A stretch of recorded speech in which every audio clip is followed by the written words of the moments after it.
வணக்கம். இன்று அடுத்த அதிகாரத்தை நாம் காண இருக்கிறோம். நடுவு நிலைமை. நடுநிலைமை என்றால் என்ன? சாதாரணமாகவே மனிதர்கள்ட்ட ஒரு பழக்கம் இருக்கும். நம்மளுக்கு வேண்டியவங்கன்னு சொன்னால் அவங்களுக்கு ஒரு மாதிரியும், நம்மளுக்கு தெரியாதவர்கள், அறிமுகம் இல்லாதவர்கள்னால் அவர்கிட்ட ஒரு மாதிரியாகவும் நாம் நடந்து கொள்வோம். எந்த விஷயத்துலன்னா, ஏதாவது ஒரு விஷயத்தில் தவறு நடந்துருச்சுன்னு வச்சுக்கோங்களேன், நம்மளுக்கு நல்லா தெரிஞ்சவங்களாக இருந்தால் நம்ம என்ன பண்ணுவோம், அவங்க இப்படி தான் தெரிஞ்சதுனால ஒரு விஷயத்தை கரெக்டாக தான் செய்வாங்கன்னு நம்பி சொல்லிவிடுவோம். ஆனால் நமக்கு முகம் தெரியாதவர்கள்னாக்கா சந்தேகம் இருக்கும் இல்லையா, நமக்கு அவர்களை பற்றி தெரியாதுன்னு. அதனால் என்ன பண்ணுவோம், அது சரியானதாங்கிறத ஆராய மாட்டோம். ஆனால் அது தவறு. இப்போ எப்படி கோவலன் கண்ணகி விஷயத்தில் நடந்தது?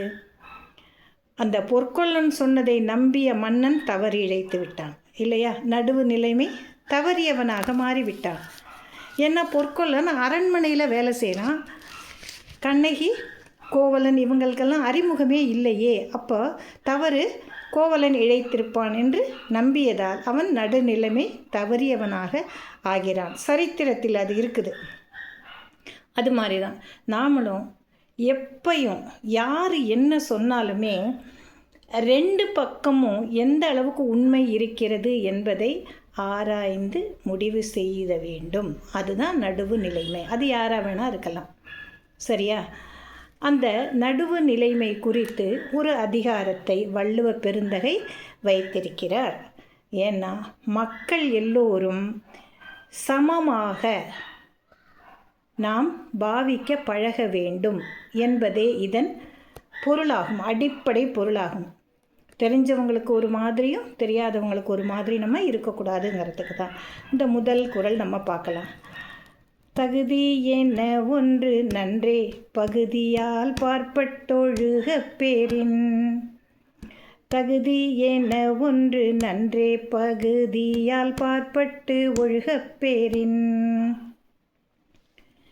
இதுக்கு என்ன அர்த்தம், என்ன நம்ம பார்க்கணும் இல்லையா? எந்த பகுதியாக இருந்தாலும், எந்த பகுதின்னு சொன்னால் என்ன அர்த்தம்னாக்கா, அது ஒரு ஏதாவது ஒரு குற்றமாக இருக்கலாம், அல்லது பேச்சுவார்த்தைகளில் நல்லது கெட்டது பண்ணியிருக்கலாம், அந்த செயல்கள் நம்முடைய இடத்தில் நடந்திருக்கலாம், அல்லது பிற இடத்தில் நடந்திருக்கலாம் இல்லையா? அப்போ என்ன செய்யணும் அப்படின்னு சொன்னாக்கா, நாம் இந்த இருவருக்கிடையே தான் இது நடக்கும். நடுவு நிலைமைங்கிறது ஒருத்தருக்காக சொல்கிறதே கிடையாது. இரண்டு பேருக்கு நடுவில் ஒரு மாற்ற கருத்து இல்லை வேறு ஏதோ ஒரு பொருள் வரும்பொழுது என்ன செய்வோம் அப்படின்னாக்கா, அதனை மூன்றாவது நபரிடம் கொடுத்து அதுக்கு ஒரு தீர்வு நம்ம கேட்போம். அப்படி கேட்குறபோது அந்த தீர்ப்பை சொல்லக்கூடிய நடுவர் எப்படி இருக்கணும் அப்படின்னு சொன்னாக்கா, ரெண்டு பேர் சொல்கிற கருத்துக்களையும் ஆராய்ந்து முறையோடு அணுக வேண்டும். இதுதான் சரியான முறையாகும். அப்போ இந்த நடுவு நிலைமை என்பது என்ன? இது ஒரு அறப்பண்பாகும். அறம்னா என்ன? நல்ல செயல், யாருக்கும் பாதிப்பு இல்லாத, தொந்தரவு கொடுக்காத நடுவு நிலைமையான செயல், அதுதான் அறம் அப்படின்னு சொல்கிறோம். அந்த நடுவு நிலைமை என்பது அறம் சார்ந்த ஒரு பொருளாக கொள்ளப்படுகிறது. அப்போ நடுநிலைமை எப்படி எடுக்கணும்?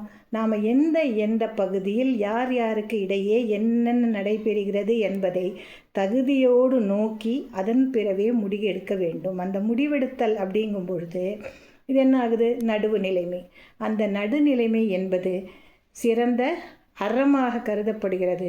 அதனை கடைபிடிப்பவருக்கு அது நன்மையே கொடுக்கும் என்று வள்ளுவனார் இந்த குறளில் கூறுகிறார். நன்றி. நாளை காணலாம்.